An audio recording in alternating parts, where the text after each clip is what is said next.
बब्बू एक प्यारा बच्चा है जो अपनी बिल्ली के साथ हर वक्त खेलता है और दोनों के बीच की दोस्ती कमाल की होती है।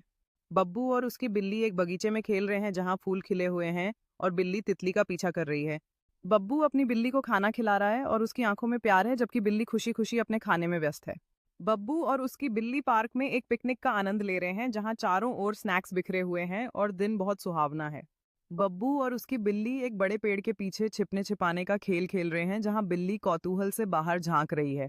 बब्बू और उसकी बिल्ली एक साथ रंगीन चित्र बना रहे हैं जहां चारों ओर रंगीन क्रेयॉन बिखरे हुए हैं और बिल्ली सरसराती हुई चित्र पर झांक रही है। बब्बू अपनी बिल्ली को एक छोटे से सुपर हीरो के कपड़े पहनाने में लगा है और बिल्ली मेज पर नाटकीय अंदाज में खड़ी हुई है। बब्बू अपनी बिल्ली को करतब सिखा रहा है और बिल्ली अपने नाक पे एक छोटी सी ट्रीट संतुलित कर रही है। बब्बू और उसकी बिल्ली बारिश का आनंद ले रहे हैं जबकि वे खिड़की से बाहर देख रहे हैं और बूंदें सुंदर चित्र बना रही हैं। बब्बू अपने कमरे में चादरों और तकियों से एक छोटा सा किला बना रहा है जबकि उसकी बिल्ली ध्यान से देख रही है। बब्बू अपनी साइकिल पे एक धूप भरे दिन में मजे कर रहा है और उसकी बिल्ली टोकरी में आराम से बैठी हुई है।